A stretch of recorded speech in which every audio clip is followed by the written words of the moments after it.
ជំរាបសួរពុកម៉ែបងប្អូនលោកតាលោកយាយដែលស្រឡាញ់គាំទ្រនៅក្នុង086នាំលៀបនាំសំណាងបងប្អូនដែលចូលមកកុំភ្លេចជួយ Subscribe រូបកណ្ដឹងម្នាក់មួយឬក៏ដាក់មេដៃដើម្បីទទួលសញ្ញាហេងពីខ្ញុំរាល់ថ្ងៃដល់បងប្អូនណាអញ្ចឹងពុកម៉ែបងប្អូនលោកតាលោកយាយអ៊ំពូមីងបងប្អូនប្រុសស្រីទាំងអស់ដែលគាំទ្រនៅក្នុង086នាំលៀបនាំសំណាងហើយបងប្អូនចូលមកហើយសូមបញ្ជាក់ទៅលើបងប្អូនដែលចូលមកហើយបងប្អូនគ្រាន់តែដាក់មេដៃឬក៏បងប្អូនជួយ Subscribe ជួយ Comment ល្អបងប្អូននឹងទទួលហេងនិងទទួលសំណាងល្អពីខ្ញុំរាល់ថ្ងៃហើយបងប្អូនពេលដែលខ្ញុំកាត់ជាសុបិនហើយបញ្ជាក់ពីហេតុផលច្បាស់ៗនឹងលេខផ្សងសំណាងច្បាស់ហើយបងប្អូនអាចធ្វើទៅតាមខ្ញុំអ្វីដូចអ្វីដែលខ្ញុំប្រាប់ទៅហើយលេខផ្សងសំណាងប្រចាំថ្ងៃខ្ញុំនឹងបោះជូនបងប្អូនតាមរយៈសុបិនរាល់ថ្ងៃតែម្ដងសុបិននីមួយមិនបញ្ជាក់ថាបងប្អូនសម្រាប់តែថ្ងៃនេះទេណាបងប្អូនណាឲ្យតែបងប្អូនបញ្ជាក់ថា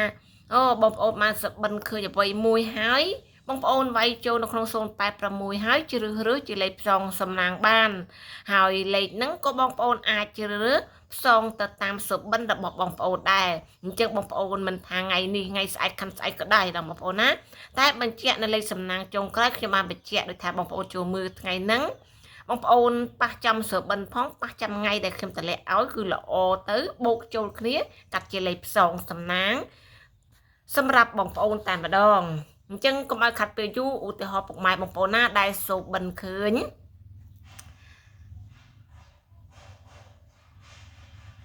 តោះគ្នា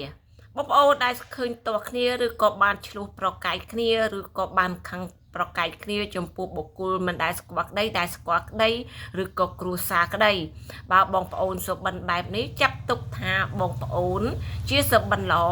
បងប្អូននឹងអាចឈ្នះនៅឧបសគ្គទាំងឡាយជាពិសេសបងប្អូនមានបំណងឬក៏មានគម្រោងនឹងចង់ធ្វើអ្វីមួយ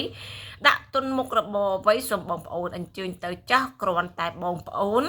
គួរប្រយ័ត្នបន្តិចគឺស្មារតីឲ្យនឹងណោជិះវៀងធ្វើអ្វីមួយកុំឲ្យបង្ខាទៅលើមនុស្សសស្ដាងសរួញអង្គាដីស្មាបើកណាបងប្អូនណាគាត់ប្រយ័ត្នប្រយែងចំពោះបុគ្គលនឹងទៅ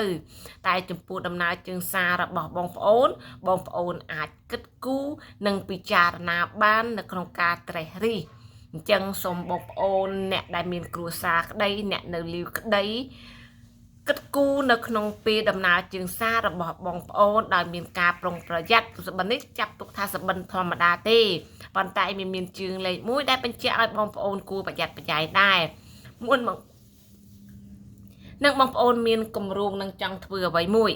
សូមបងប្អូនអុជធូបមកសរសៃខាងក្នុងផ្ទះខាងក្រៅផ្ទះតែមួយសរសៃទេហើយរំលឹកដល់គុណមេដាបៃតា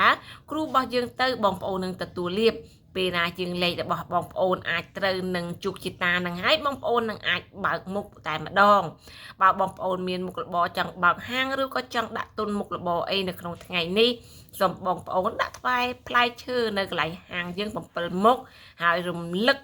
ដល់គ្រូរបស់យើងទៅនោះបងប្អូននឹងទទួលតែអ្វីហេងតែម្ដងសម្រាប់អ្នកមានគ្រួសារក្តីអ្នកនៅលីវក្តីអាចជ្រើសរើសពីដំណើរជីវិតដោយសក្តីជ្រះថ្លាអ្នកនៅលីដល់គូហើយបើមានមង្គលការឬក៏មានគម្រោងនៅក្នុងថ្ងៃនេះបងប្អូនអាចគិតពិចារណានៅលើគូជីវិតរបស់យើងកុំភ្លេចពេលដែលធ្វើវិធី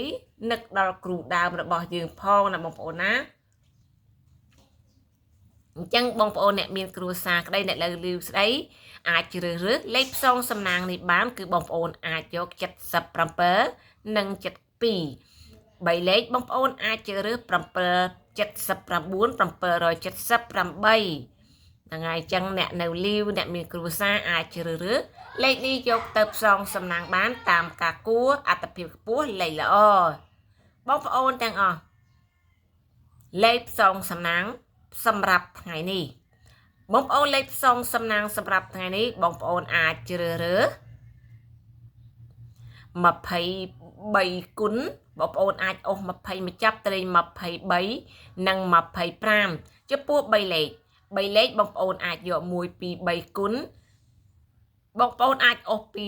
200 សាមកចាប់ត្រេង231និង230គុតនេះជាលេខផ្សងសំណាងប្រចាំថ្ងៃអត្តភាព day 23និង230គុតជូនពរសូមឲ្យបងប្អូនផ្ទុះហេងៗសម្រាប់ថ្ងៃនេះ